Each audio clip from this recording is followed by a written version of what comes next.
आवेशों के गुणनफल का समानुपाती तथा इनके बीच की दूरी के वर्ग का व्युत्क्रमानुपाती होगा। देख लो, अगर कोई दो आवेश Q1 Q2 एक दूसरे से r दूरी पर हो तो इनके बीच लगने वाला विद्युत आकर्षण बल इनके आवेश के गुणनफल का समानुपाती तथा इनके बीच की दूरी के वर्ग का व्युत्क्रमानुपाती होता है। इनके बीच की दूरी के वर्ग का व्युत्क्रमानुपाती होता है, यानी F समानुपाती हो जाएगा Q1 Q2 आप बट्टा क्या हो जाएगा R स्क्वायर। यही कह रहा है, अगर कोई दो आवेश Q1 Q2 एक दूसरे से r दूरी पर हो, उनके बीच कार्य करने वाला विद्युत आकर्षण बल उनके आवेशों के गुणनफल का समानुपाती तथा उनके बीच की दूरी के वर्ग का क्या होगा, व्युत्क्रमानुपाती होगा। विद्युत वाहक बल, इसका सही मात्रक वोल्ट है, इसे भी से सूचित किया जाता है और यह अदिश राशि है। ये ध्यान रखना दोस्त मेरे, विद्युत वाहक बल एक अदिश राशि है। विभव पोटेंशियल, इसको जूल पर कूलम या वोल्ट के नाम से भी जानते हैं। एक चीज और ध्यान रखना, वोल्ट मीटर जो है ये विभवांतर नापता है। वोल्ट मीटर विभवांतर नापता है। अब पोटेंशियोमीटर की अगर हम बात करें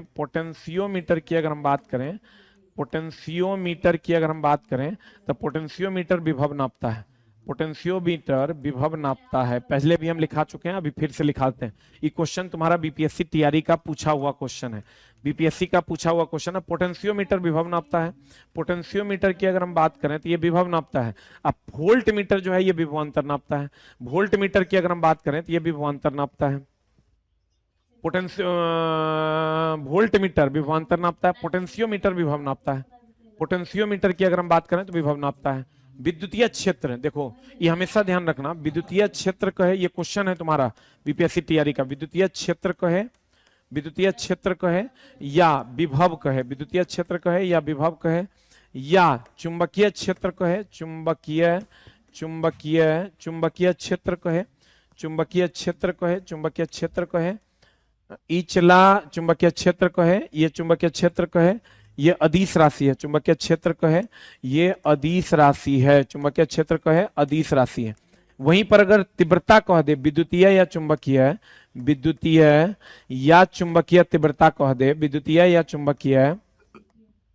तीव्रता कह दे, तीव्रता कह दे तो ये सदिश राशि है। विद्युतीय या चुंबकीय तीव्रता कह दे तो ये सदिश राशि है। देख लो, विद्युतीय क्षेत्र विभव या चुंबकीय क्षेत्र कह दे तो ये अदिश राशि है, अब विद्युतीय या चुंबकीय तीव्रता कह दे तो ये सदिश राशि है। क्वेश्चन पूछता है, जल्दी से लिख।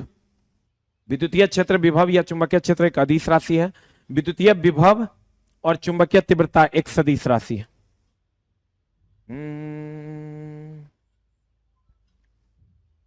देखो चला, सघन विद्युतीय क्षेत्र के लिए सघन तथा विरल विद्युतीय क्षेत्र के लिए विरल बल रेखाओं का प्रयोग करते हैं। एक समान विद्युतीय क्षेत्र के लिए एक समान बल रेखाओं का प्रयोग किया जाता है। अब विद्युतीय विभव या विद्युतीय क्षेत्र या चुंबकीय क्षेत्र अदिश राशि, अब विद्युतीय क्षेत्र या चुंबकीय क्षेत्र की तीव्रता सदिश राशि। विद्युतीय क्षेत्र की तीव्रता, इसका सही मात्रक न्यूटन बटा कूलम ही नहीं पूछेगा, ये पूछेगा विद्युतीय क्षेत्र की तीव्रता एक सदिश राशि है। किसी खोखले चालक के अंदर विद्युतीय क्षेत्र की तीव्रता शून्य होती है। इसीलिए कहा जाता है कि जब बिजली वगैरह चमकती है ना,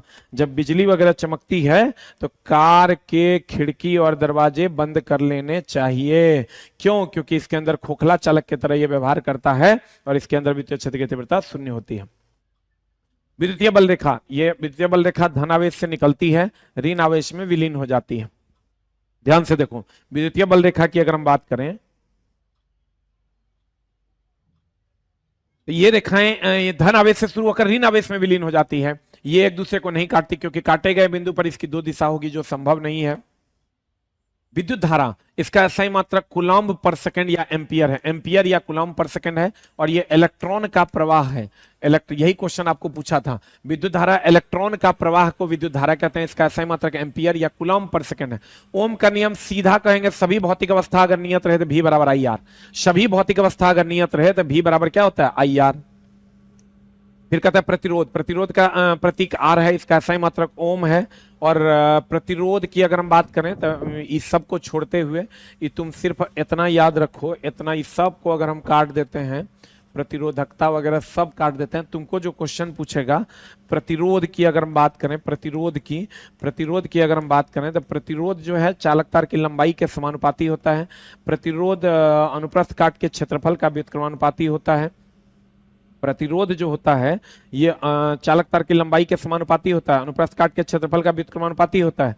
अब प्रतिरोध की अगर हम बात करें तो अलग अलग ताप का समानुपाती होता है। प्रतिरोध ताप का समानुपाती होता है और प्रतिरोध अलग अलग तार का अलग अलग होता है। अलग अलग तार का अलग अलग तार का अलग अलग होता है। प्रतिरोध अलग अलग तार का अलग अलग होता है, अलग अलग होता है। वही अगर प्रतिरोधकता की बात करोगे, प्रतिरोधकता की बात करोगे तो प्रतिरोधकता केवल और केवल पदार्थ और ताप पर निर्भर करता है। प्रतिरोधकता केवल और केवल पदार्थ और ताप पर निर्भर करता है। देखो प्रतिरोध, प्रतिरोध चालक तार की लंबाई के समानुपाती, अनुप्रस्थ काट के क्षेत्रफल का व्युत्क्रमानुपाती, ताप के समानुपाती, अलग अलग तार का प्रतिरोध अलग अलग। अब प्रतिरोधकता पदार्थ और ताप पर निर्भर करता है। महा भी आई तो यहां से क्वेश्चन पूछता है, जल्दी लिख, जल्दी लिख। प्रतिरोध चालक तार की लंबाई के समानुपाती, क्षेत्रफल का व्युत्क्रमानुपाती, ताप के समानुपाती, अलग अलग तार का प्रतिरोध अलग अलग। प्रतिरोधकता पदार्थ और ताप पर निर्भर करता है। प्रतिरोधकता की अगर हम बात करें तो पदार्थ और ताप पर निर्भर करता है। प्रतिरोधकता पदार्थ और ताप पर निर्भर करता है। जल्दी से लिख लो। लिखा? प्रतिरोध लंबाई के समानुपाती, क्षेत्रफल का व्युत्क्रमानुपाती, ताप के समानुपाती। अब प्रतिरोधकता अगर कह देगा तो ये पदार्थ और ताप पर निर्भर करता है। देखो समूहन दो प्रकार का होता है, एक श्रेणी क्रम समूहन, एक समानांतर क्रम समूहन। एक होता है श्रेणी क्रम समूहन और एक होता है दोस्त मेरे समानांतर क्रम समूहन। श्रेणी क्रम समूहन और समानांतर क्रम समूहन की अगर हम बात करें, श्रेणी क्रम समूहन में दो प्रतिरोध, ये R1 है, ये R2 है, और समानांतर क्रम समूहन में दोस्त मेरे यहाँ भी दो प्रतिरोध है, एक R1 है और एक R2 है। यहाँ पर R टोटल बराबर हो जाएगा R1 प्लस R2 और यहाँ पर R1/R टोटल बराबर हो जाएगा 1/R टोटल बराबर हो जाएगा 1/R1 प्लस 1/R2। यहाँ की अगर हम बात करें तो यहाँ वोल्टेज अलग अलग होगा, वोल्टेज अलग होगा और धारा समान होगा। और यहाँ अगर हम बात करें, यहाँ अगर हम बात करें धारा अलग होगा, धारा अलग होगा और वोल्टेज समान हो जाएगा। धारा अलग होगा, अब वोल्टेज जो होगा वो समान होगा। इसमें न्यूनतम प्रतिरोध प्राप्त होता है, न्यूनतम प्रतिरोध प्राप्त होता है। इसमें जो होगा दोस्त मेरे ये महत्तम प्रतिरोध प्राप्त होगा, महत्तम प्रतिरोध प्राप्त होगा। देख लो श्रेणी क्रम में R1 प्लस R2, समानांतर में 1/R1 प्लस 1/R2। इसमें वोल्टेज अलग अलग, धारा समान, और समानांतर में धारा अलग अलग, वोल्टेज समान। और श्रेणी क्रम में न्यूनतम प्रतिरोध प्राप्त होता है, समानांतर में महत्तम प्रतिरोध प्राप्त होता है। और घर में जो वायरिंग है, यही तोरा क्वेश्चन पूछा था, समानांतर क्रम में होता है। घर का जो वायरिंग है वो समानांतर क्रम में होता है। जल्दी लिख, घर का वायरिंग समानांतर क्रम में होता है। जल्दी लिख, हम हटे हैं खाली बोर्ड पर से। जल्दी लिख, घर का जो वायरिंग होता है वो समानांतर क्रम में होता है।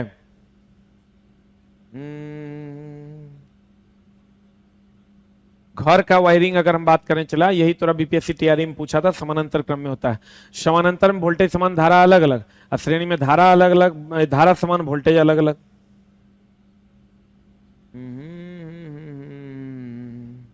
लिख लिए? जल्दी लिख, चला एकदम सॉलिड सुच्चा मलाई कहते हैं, एकदम मलाई है जो थोड़ा दे रहे हैं। कहते प्रतिरोधकता सिर्फ पदार्थ और ताप पर के परिवर्तन से परिवर्तित होता है। चालकता, प्रतिरोध का उल्टा चालकता होता है। पदार्थ का वह गुण जो विद्युत धारा के प्रवाह में सुगमता प्रदान करता है, चालकता कहलाता है। प्रतिरोध का उल्टा चालकता, चालकता को G से डिनोट करते हैं। इसका यूनिट हो जाएगा 1/ओम।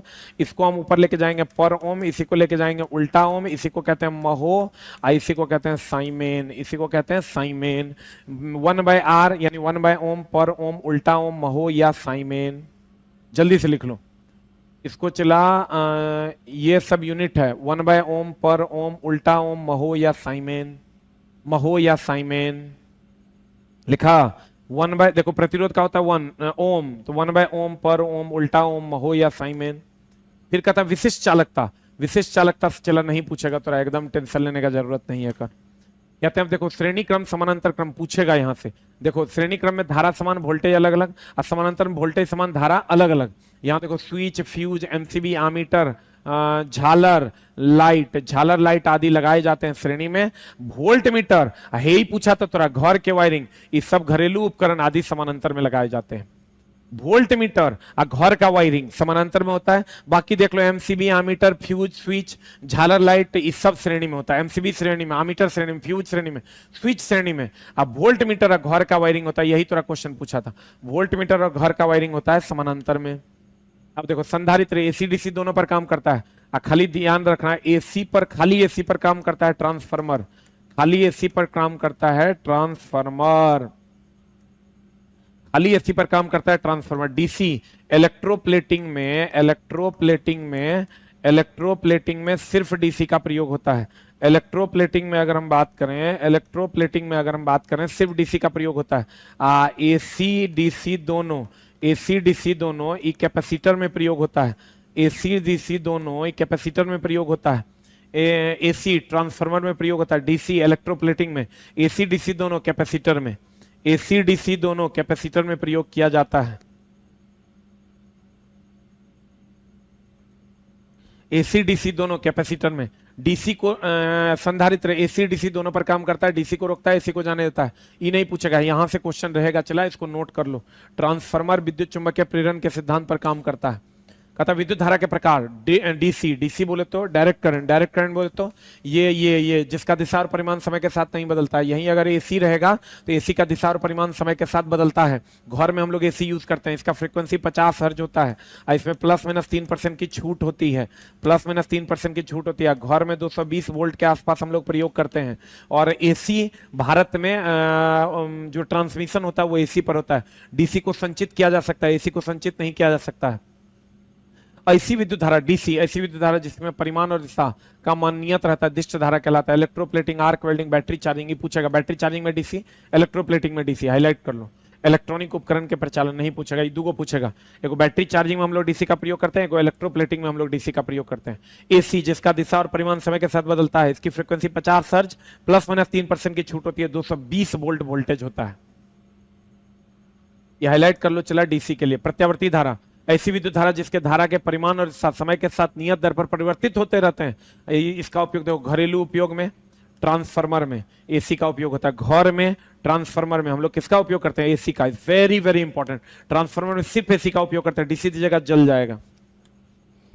अगला, प्रत्यावर्ती धारा 1/100 सेकंड यानी 50 हर्ट्ज के बाद अपनी दिशा बदल लेती है। इसकी खोज किसने की थी? नहीं, ऊष्मीय प्रभाव की खोज जूल ने किया था। देखो चला, ये मामला तनी गड़बड़ है, गौर फरमाइएगा। हमने कहा चला उपकरण, इधर आ जाओ, प्रत्यावर्ती धारा ठीक है। एसी के लिए अगर हम बात करेंगे तो एसी के लिए याद रखना, इसका फ्रीक्वेंसी होता है 50 हर्ट्ज, इसमें ±3% की छूट है। इसका जो वोल्टेज होता है ये 220 वोल्ट होता है। फ्रीक्वेंसी 50 हर्ट्ज, इसमें ±3% की छूट होती है, वोल्टेज 220 वोल्ट होता है। अब देखो, फ्यूज के तार का प्रतिरोध उच्च होता है, गलनांक निम्न होता है। अब बाकी जो फिलामेंट है टंगस्टन का, इस टंगस्टन और नाइक्रोम का, इसका प्रतिरोध भी उच्च होता है, गलनांक भी उच्च होता है, दोनों उच्च होता है। खाली फ्यूज के तार का प्रतिरोध उच्च और गलनांक निम्न, टंगस्टन और नाइक्रोम का प्रतिरोध भी उच्च, गलनांक भी उच्च होता है। फ्यूज का खाली चला याद रखना, फ्यूज के तार का फ्यूज सीसा और टीन का मिश्रण होता है, भी पूछता है। फ्यूज सीसा और टीन का मिश्रण होता है, फ्यूज सीसा और टीन का मिश्रण होता है। टांका रांगा भी, टांका या रांगा जो है ये भी सीसा और टीन का मिश्रण होता है। टांका या रांगा जो होता है ये भी सीसा और टीन का मिश्रण होता है। फ्यूज भी सीसा और टीन का मिश्रण होता है। फ्यूज की चालकता उच्च होती है। चुंबकीय प्रभाव की खोज एचसी और एस्टेड ने किया। चुंबकीय प्रभाव पर आधारित उपकरण कौन कौन है? गैल्वेनोमीटर, आमीटर और विद्युत घंटी। देखो चला, विद्युत धारा के 3 प्रभाव हैं। विद्युत धारा के प्रभाव की अगर हम बात करें, विद्युत धारा के 3 प्रभाव हैं। पहला है ऊष्मीय प्रभाव, पहला है ऊष्मीय प्रभाव, दूसरा है रासायनिक प्रभाव, और तीसरा है चुंबकीय प्रभाव। तीसरा है दोस्त मेरे चुंबकीय प्रभाव, तीसरा क्या है दोस्त मेरे? चुंबकीय प्रभाव। ऊष्मीय प्रभाव पर आधारित उपकरण है हीटर, जकरा में चला हीटर। ऊष्मीय प्रभाव पर आधारित उपकरण कौन है? हीटर में चला हम लोग नाइक्रोम का तार लगाते हैं, इसका प्रतिरोध और गलनांक उच्च होता है। इसमें हम लोग कुंडली लगाते हैं, पोर्सिलीन लगाते हैं, पोर्सिलीन चीनी मिट्टी लगाते हैं, चीनी मिट्टी का प्रयोग करते हैं, चीनी मिट्टी का ऊष्मा और विद्युत दोनों का कुचालक होता है। ये ऊष्मा का भी या विद्युत, ऊष्मा और विद्युत दोनों का कुचालक है। ये ऊष्मा और विद्युत दोनों का कुचालक है। और यहां से आ जाइए इलेक्ट्रिक आयरन की अगर हम बात करें, विद्युत स्त्री, इसमें चला फिलामेंट होता है टंगस्टन का। इसमें अब्रक यूज किया जाता है, और अब्रक ऊष्मा ऊष्मा का सुचालक, ऊष्मा का सुचालक अब विद्युत का कुचालक है। ऊष्मा का सुचालक अब विद्युत का कुचालक है। ऊष्मा का सुचालक अब विद्युत का कुचालक है। ऊष्मा का सुचालक है अब विद्युत का कुचालक है। ऊष्मा का सुचालक है विद्युत का कुचालक है। देख लो, हीटर, नाइक्रोम और चीनी मिट्टी। चीनी मिट्टी ऊष्मा और विद्युत दोनों का क्या है? कुचालक है। तो आयरन में टंगस्टन, आयरन में अगर हम बात करें, गौर से देखना, एकदम सीधी बात, नो बकवास, सिर्फ पढ़ाई। आयरन में अगर हम बात करें टंगस्टन, इसमें अभ्रक का उपयोग होता है, ऊष्मा का सुचालक और विद्युत का कुचालक। जल्दी लिख। ये हीटर पूछेगा, आयरन पूछेगा। आप बल्ब में तो टंगस्टन का फिलामेंट होता है, बल्ब में अक्रिय गैस भरा जाता है। जल्दी लिखेगा। ऊष्मीय प्रभाव, नाइक्रोम, ऊष्मीय प्रभाव का खोज जूल किया था। ऊष्मीय प्रभाव की अगर बात करोगे तो ऊष्मीय प्रभाव का खोज कौन किया? जूल किया था। रासायनिक प्रभाव का खोज कौन किया? फेराडे किया। और चुंबकीय प्रभाव का खोज कौन किया? एचसी और एस्टेड किया था। एचसी और एस्टेड किया था। देख लो, ऊष्मीय प्रभाव का खोज जूल किया था, रासायनिक प्रभाव का खोज फेराडे, चुंबकीय प्रभाव का खोज एचसी और एस्टेड। चुंबकीय प्रभाव का खोज कौन किया? एचसी और एस्टेड।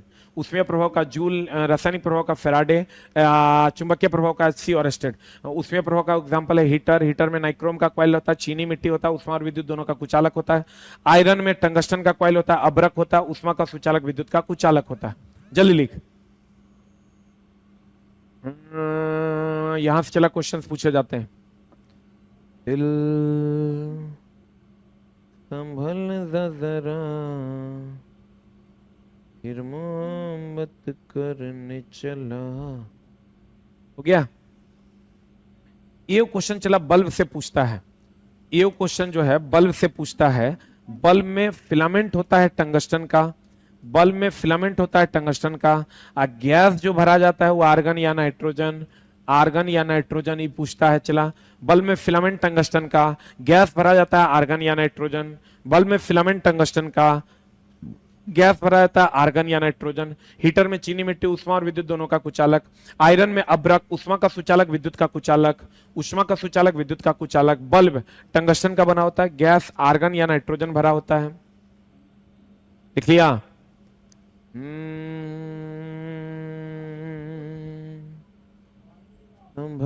जरा, इतना क्वेश्चन चला, यहां से पूछा जाता है। अगला, अब देख लो, चुंबकीय प्रभाव, एचसी और एस्टेड ने चुंबकीय प्रभाव पर आधारित उपकरण है, गैल्वेनोमीटर, आमीटर, विद्युतीय घंटी इत्यादि। फिर आ जाओ रासायनिक प्रभाव। इसकी खोज माइकल फेराड ने किया। 1 फेराड बराबर 96,500 कूलम होता है। विद्युत लेपन में जिस पर लेपन किया जाता है वो कैथोड का, ये सब नहीं पूछेगा, नहीं पूछेगा। किसी व्यक्ति को सुरक्षित रहने के लिए 9 मिली एम्पियर विद्युत धारा उपयुक्त है। मानव शरीर का प्रतिरोध कहेगा कितना है? तो 1000 ओम। कहता है स्विच एक सरल युक्ति है जिसका उपयोग परिपथ को दोनों काम करना है। स्विच से हम लोग चालू भी करते हैं अब बंद भी करते हैं। स्विच से चालू भी करते हैं, बंद भी करते हैं। इलेक्ट्रॉन केवल तभी गति करता है जब चालक के अनुदिश विद्युत दाब या विभवांतर होता है। विभव को स्थिर रखने के लिए धारा को नियंत्रित करने वाली युक्ति परिवर्ती प्रतिरोध, रियोस्टाट कहते हैं इसको, जो धारा को नियंत्रित करता है। बट ये सब नहीं के बराबर पूछता है। परिवर्ती प्रतिरोध बोले तो धारा नियंत्रक। मिश्र धातु की प्रतिरोधकता उसके अवयवों से अधिक होती है। क्वेश्चन पूछता है मिश्र धातु, जैसे ले लो टाका, रांगा, सीसा और टीन का मिश्रण है, उसके अवयवी तत्व हो गए सीसा और टीन, उससे अधिक होता है। एक ऐसा पिंड जिसमें लोहा, निकेल आदि को अपनी ओर आकर्षित करने की क्षमता हो, स्वतंत्र पूर्वक लटकाए जाने पर सदैव उत्तर दक्षिण दिशा में ठहरता हो, उसे क्या कहते हैं? चुंबक कहते हैं। वैसा पिंड जो हमेशा स्वतंत्र रूप से लटकाइएगा, उत्तर दक्षिण दिशा में ही ठहरेगा, उसको हम लोग क्या कहते हैं? चला, चुंबक कहते हैं। चुंबक, चुंबक में रासायनिक रूप से लोहे का ऑक्साइड मैग्नेटाइट से बना है। इसमें ध्रुवों की संख्या 2 है, सबसे अधिक प्रबलता होती है। अगर ये चुंबक है दोस्त मेरे, अगर ये चुंबक है, अगर ये चुंबक है तो इसका इसका इसका इसका जो ध्रुव होगा वो बिल्कुल किनारे पर नहीं होकर के थोड़ा सा अंदर होता है।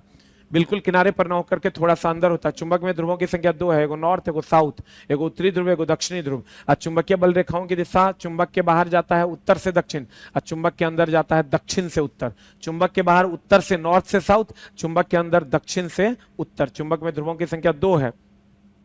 कितनों टुकड़ा में बांट दीजिएगा, चुंबक में ध्रुवों की संख्या कितनी है?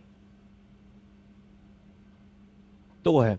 कितनों टुकड़ा में बांट दीजिएगा, चुंबक में ध्रुवों की संख्या कितनी हो जाएगी दोस्त मेरे? 2 हो जाएगी। और 1000 टुकड़ा में भी काटिएगा, चुंबक में ध्रुवों की संख्या 2 होगी। चुंबक की अगर हम बात करें, चुंबक के किनारों के बीच की लंबाई को हम लोग ज्यामितीय लंबाई कहते हैं।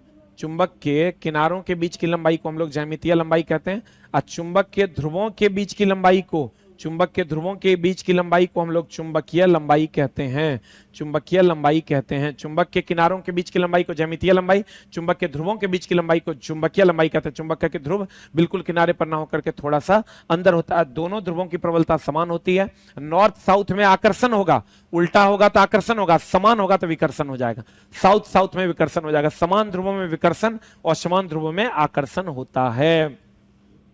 चुंबक रासायनिक रूप से लोहे का मैग्नेटाइट है। चुंबक में ध्रुवों की संख्या 2 है। अति सूक्ष्म धागों में काट देने पर भी चुंबक में ध्रुवों की संख्या 2 है। चुंबक में केवल एक ध्रुव का कोई अस्तित्व नहीं है। आज चुंबक के दोनों, ये क्या कर रहे हो सेनापति? अस्त्र के साथ साथ दिमाग भी चला रहा हूँ जामपना। वाह, क्या बात है। जंगो लूडो में सब जायज है। Well said. लूडो है सदियों से दिमाग का खेल और हमेशा रहेगा। आज ही zupi.com से ऐप डाउनलोड करो और जीतो लाखों तक कैश। इस खेल में आदत लगना या आर्थिक जोखिम संभव है, जिम्मेदारी से खेलें। अगर किसी चीज को दिल से चाहो तो पूरी कायनात उसे तुमसे 10 मिनट में मिलाने की अस्थायी चुंबक नरम लोहे या मृदु लोहे का बना होता है, और अस्थायी चुंबक वह चुंबक है, विद्युत चुंबक को अस्थायी चुंबक कहते हैं। कि विद्युत दिए चुंबक बन गया तो उसे अस्थायी चुंबक कहेंगे। ये पूछेगा चला। अस्थायी चुंबक इस्पात का बना होता है। अस्थायी चुंबक वैसा चुंबक जो शीघ्र ही बन जाता है और शीघ्र ही चुंबक का तो समाप्त हो जाता है। अस्थायी चुंबक, अस्थायी चुंबक बना होता है। Very very important. नरम लोहे या मृदु लोहे का, नरम लोहे या मृदु लोहे का, नरम लोहा या मृदु लोहे का अस्थायी चुंबक बनाया जाता है। नरम लोहा या मृदु लोहा का अस्थायी चुंबक बनाया जाता है। चुंबक का निश्चित, प्यारे बच्चों अगर हम बात करें चुंबक के निश्चित परीक्षण की, चुंबक के अगर निश्चित परीक्षण की बात करें तो चुंबक के निश्चित परीक्षण के लिए हम लोग विकर्षण तथा दिशा सूचक गुण का प्रयोग करते हैं। जैसे चुंबक के लिए कहेगा बताओ चुंबक को सही है कि गलत है, इसकी पहचान हम लोग कैसे करेंगे? तो चुंबक सही है कि गलत, ये विकर्षण से पहचान होती है, ना कि आकर्षण से। और दिशा सूचक से कि वह उत्तर दक्षिण दिशा में लटक रहा है कि नहीं लटक रहा है। उसके बाद अगर हम चलते हैं चला, चुंबक 3 प्रकार के होते हैं। एक होता है प्रतिचुंबक, एक होता है अनुचुंबक, एक होता है दोस्त मेरे लोह चुंबक। देखो प्रतिचुंबक वो होता है चला जिसमें चुंबक के प्रति ऋणात्मक गुण होता है। अनुचुंबक वो होता है जिसमें चुंबक के प्रति अल्प धनात्मक गुण होता है। देखो जिसमें चुंबक के प्रति ऋणात्मक गुण होगा प्रतिचुंबक, जिसमें अल्प धनात्मक गुण होगा अनुचुंबक, जिसमें प्रबल धनात्मक गुण होगा लोह चुंबक। अब इसका एग्जाम्पल है, इसके एग्जाम्पल की अगर हम बात करें तो इसमें चला ऑक्सीजन तथा जिसमें मौ लगा हुआ होगा वो अनुचुंबक। Iron nickel cobalt, iron nickel cobalt ये हो जाएगा लोह चुंबक। अब बाद बाकी जो हो जाएगा वो प्रतिचुंबक। जैसे जैसे तुमको पहचानना पड़े, मौ लगा हुआ मतलब sodium potassium rubidium caesium francium, ये मौ लगा हुआ होगा तो अनुचुंबक। आयरन निकेल कोबाल्ट लोह चुंबक। अब देखो जैसे हमको कॉपर को पहचानना है तो कॉपर देखो तो ऑक्सीजन है क्या? ये नहीं है। मौ लगा हुआ है क्या? नहीं है। आयरन निकेल कोबाल्ट भी नहीं है। इसका मतलब ये प्रतिचुंबक है। इसका मतलब ये क्या है? प्रतिचुंबक। देख लो जैसे हमको सोडियम को पहचानना है तो सोडियम में मौ लगा हुआ है, सोडियम में मौ लगा हुआ है, मौ लगा हुआ है, इसका मतलब ये अनुचुंबक है। जैसे हमको कोबाल्ट को पहचानना है तो कोबाल्ट आयरन निकेल कोबाल्ट में आता है, इसका मतलब ये लोह चुंबक है। और जैसे मान लो हमको सोना को पहचानना है तो ऑक्सीजन तो है नहीं, मौ लगा हुआ है नहीं, आयरन निकेल कोबाल्ट है नहीं, इसका मतलब सोना जो है ये प्रतिचुंबक है। ऑक्सीजन तथा जिसमें मौ लगा हुआ होगा अनुचुंबक, आयरन निकेल कोबाल्ट लोह चुंबक। अब बाद बाकी सब प्रतिचुंबक। अब देख लो चला, ऑक्सीजन तथा जिसमें मौ लगा हुआ होगा अनुचुंबक, आयरन निकेल कोबाल्ट लोह चुंबक। अब बाद बाकी सब प्रतिचुंबक का उदाहरण है, बाद बाकी सब प्रतिचुंबक का उदाहरण है। अब देखो डोमेन, डोमेन का कोई खास काम नहीं है। एक डोमेन बराबर 10 बराबर 28 10 बराबर 21 परमाणु होता नहीं पूछेगा। चुंबकीय क्षेत्र, अब देखो चुंबकीय क्षेत्र का ऐसा ही मात्रक टेस्ला, इसका सीजीएफ मात्रक गॉस होता है। एक टेस्ला बराबर 10 बराबर 4 गॉस होता है। जैसे चुंबक का क्षेत्र, जैसे आवेश का क्षेत्र होता है वैसे ही चुंबक का क्षेत्र होता है। चुंबकीय क्षेत्र का ऐसा ही मात्रक टेस्ला, सीजीएफ मात्रक गॉस होता है। फिर कहता है चुंबकीय बल रेखाएं। देख लीजिए चुंबकीय बल रेखाओं की अगर बात करोगे, ये चुंबकीय बल रेखाओं की बात करते हैं हम, अगर ये चुंबकीय बल रेखाओं की बात करते हैं, ये नॉर्थ पोल है और ये साउथ पोल है। तो नॉर्थ से साउथ की तरफ चुंबकीय बल रेखाएं जाएंगी, नॉर्थ से साउथ की तरफ चुंबकीय बल रेखाएं जाएंगी। अब नॉर्थ से साउथ की तरफ अगर चुंबकीय बल रेखाएं जाएंगी तो ये चुंबक के बाहर उत्तर से दक्षिण और चुंबक के अंदर दक्षिण से उत्तर की ओर जाती है। ये रेखाएं कभी एक दूसरे को काटती नहीं है, और जब काटेगी तो प्रतिच्छेद कभी नहीं करेगी, लंबवत कभी नहीं होगी। एनसीईआरटी में यही क्वेश्चन दिया हुआ है। कहते हैं चुंबकीय बल रेखाओं की दिशा चुंबक के बाहर उत्तर से दक्षिण और चुंबक के अंदर दक्षिण से उत्तर होता है। यह एक बंद वक्र बनाता है। चुंबकीय क्षेत्र रेखाएं एक दूसरे को प्रतिच्छेद नहीं करती और न ही लंबवत होती है। यही क्वेश्चन दिया हुआ है। और ना ही लंबवत होती है, और ना ही लंबवत होती है, ना ही एक दूसरे को प्रतिच्छेद करती है, और ना ही क्या होती है दोस्त मेरे, लंबवत होती है। कहते हैं चुंबकीय फ्लक्स, इसका सही मात्रक वेबर है, इसका सीजीएस मात्रक मैक्सवेल है। 1 वेबर बराबर 10⁸ मैक्सवेल होता है। चुंबकीय क्षेत्र की तीव्रता very very important, BPSC TRE 3.0। चुंबकीय क्षेत्र की तीव्रता एक सदिश राशि है। अब फ्लक्स घनत्व तो नहीं पूछेगा, चला चुंबकीय क्षेत्र की तीव्रता या विद्युतीय क्षेत्र की तीव्रता भी, कोई भी चीज तीव्र तब होगा जब उसकी निश्चित दिशा होगी, निश्चित दिशा होगी तो वो सदिश हो जाएगा। मैक्सवेल का कॉर्क स्क्रू नियम, मैक्सवेल का कॉर्क स्क्रू नियम की सहायता से विद्युत धारा के उत्पन्न चुंबकीय क्षेत्र की दिशा ज्ञात की जाती है। देखो ई तो नहीं पूछेगा, लेकिन फ्लेमिंग का लॉ पूछेगा। फ्लेमिंग ने 2 लॉ दिया था, एक दिया था दाएं हाथ का नियम, एक दिया था दाएं हाथ का नियम, और एक दिया था बाएं हाथ का नियम। तो दाएं हाथ के नियम में जनरेटर के लिए था, जनरेटर के लिए था, इससे धारा या ईएमएफ की दिशा का पता चलता था। अब बाएं हाथ का नियम मोटर के लिए था, इससे बल या गति के दिशा के बारे में पता चलता है, बल या गति के दिशा के बारे में पता चलता है। और अगर हम बात करें दोस्त मेरे, तो फ्लेमिंग के लॉ में अंगूठा, अंगूठा जो है ये अंगूठा बल या गति की दिशा को दर्शाता है, अंगूठा बल या गति की दिशा को दर्शाता है। उसके बाद तर्जनी की अगर हम बात करें तो तर्जनी जो है ये चुंबकीय क्षेत्र की दिशा को दर्शाता है, चुंबकीय क्षेत्र की दिशा को दर्शाता है। उसके बाद मध्यमा की अगर हम बात करें तो मध्यमा जो है ये धारा या ईएमएफ की दिशा को दर्शाता है, और तीनों एक दूसरे से 90 डिग्री के कोण पर होते हैं। देख लो फ्लेमिंग के 2 लॉ थे, दाएं और बाएं हाथ का नियम। दाएं हाथ का नियम जनरेटर के लिए था, धारा या ईएमएफ, बाएं हाथ का नियम मोटर बल या गति, अंगूठा का नियम बल या गति के लिए, तर्जनी चुंबकीय क्षेत्र, मध्यमा जो है ये धारा की या ईएमएफ की दिशा को दर्शाता है। याद ना रहे तो दाएं हाथ से जनरेटर स्टार्ट करते हैं, इसलिए दाएं हाथ का नियम जनरेटर के लिए। हेलो लिखा, फ्लेमिंग के दाएं हाथ का नियम जनरेटर के लिए, बाएं हाथ का नियम मोटर के लिए। अंगूठा, तर्जनी और मध्यमा ये बल या गति की दिशा, चुंबकीय क्षेत्र, धारा या ईएमएफ की दिशा। अब देखो ट्रांसफार्मर, ट्रांसफार्मर एसी पर काम करता है, डीसी पर नहीं। वहां भी है ट्रांसफार्मर विद्युत चुंबकीय प्रेरण के सिद्धांत पर काम करता है। खाली ट्रांसफार्मर ही नहीं, जनरेटर भी चला विद्युत चुंबकीय प्रेरण के सिद्धांत पर काम करता है। यह शक्ति और आवृत्ति को नहीं बदलता, लेकिन वोल्टेज को घटाता बढ़ाता है, वोल्टेज को घटाता बढ़ाता है। 2 क्षेत्र रेखाएं एक दूसरे को कभी प्रतिच्छेद नहीं कर सकती, काट नहीं सकती। विद्युत चुंबकीय प्रेरण पर 2 चीजें काम करती है, एगो जनरेटर, एगो मोटर। ट्रांसफार्मर वोल्टेज को घटाता बढ़ाता है, शक्ति और आवृत्ति को कुछ नहीं करता। ये केवल एसी पर काम करता है। डीसी दे देंगे ट्रांसफार्मर में तो क्या होगा, जल जाएगा। तुमको क्वेश्चन पूछेगा ट्रांसफार्मर में एसी की डीसी, कहेंगे केवल एसी। डीसी देंगे तो क्या होगा, जल जाएगा। 2 चुंबक जितना अधिक प्रबल होगा, लोहे के कण चिपकेंगे उतना ही अधिक। सिलिकॉन देखो चला, अर्धचालक की अगर बात करोगे, तुम्हारा हेडमास्टर वाला में पूछा है, अर्धचालक 2 है, एगो सिलिकॉन एगो जर्मेनियम। सिलिकॉन का उपयोग हम लोग मेमोरी चिप में करते हैं, सोलर प्लेट में करते हैं, आईसी में करते हैं हम लोग सिलिकॉन का उपयोग memory chip, IC, solar plate इत्यादि में किया जाता है।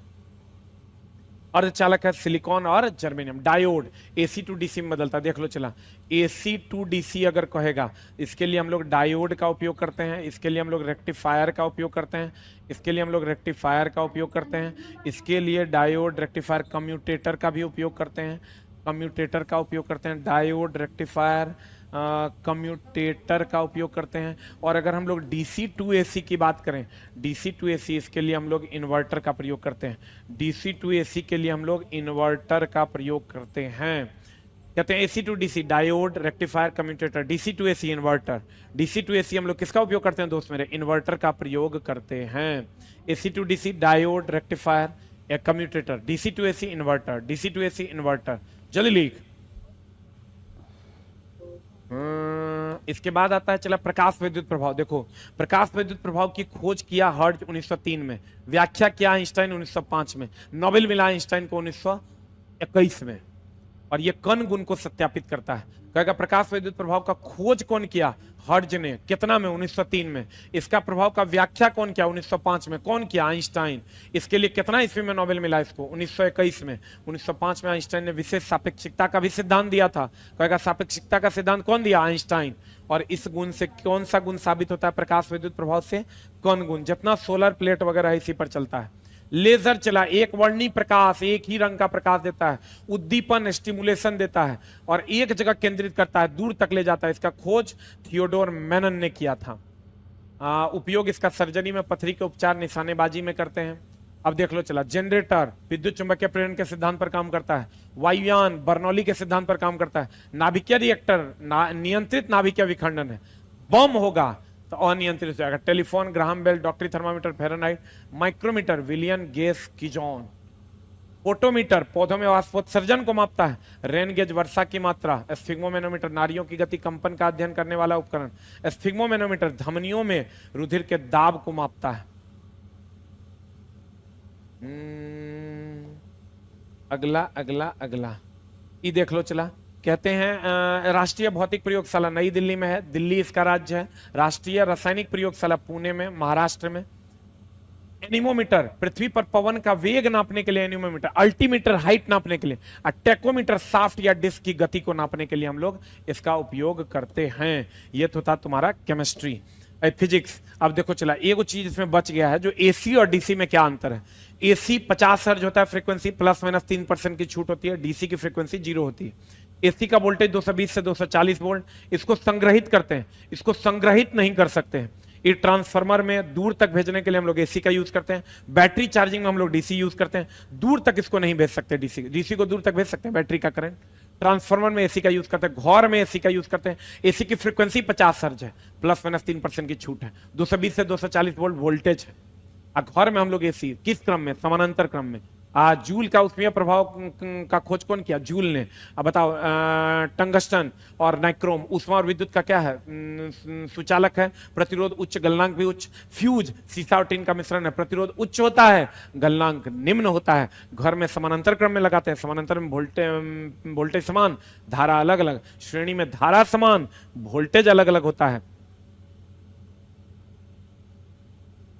ट्रांसफार्मर और जनरेटर विद्युत चुंबकीय प्रेरण के सिद्धांत पर काम करता है। अगर हम बात करें ट्रांसफार्मर और जनरेटर की, तो ये विद्युत चुंबकीय प्रेरण के सिद्धांत पर काम करता है।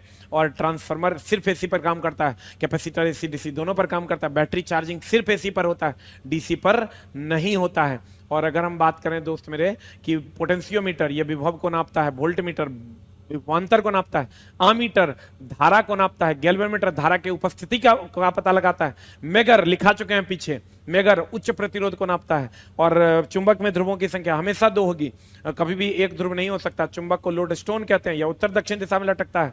और Fe2O3 होता है, इसका रंग काला होता है। चुंबक की सबसे अधिक प्रबलता ध्रुव पर होती है, सबसे कम कहां होती है, बीच में होती है। सिलिकॉन और जर्मेनियम अर्धचालक है। और डायोड एसी टू डीसी में कन्वर्ट करता है, रेक्टिफायर एसी टू डीसी में कन्वर्ट करता है, कम्यूटेटर एसी टू डीसी में कन्वर्ट करता है। सिलिकॉन जो अर्धचालक है उसका उपयोग मेमोरी चिप में करते हैं, सोलर प्लेट में करते हैं, सिम कार्ड में करते हैं सिलिकॉन का उपयोग। एलईडी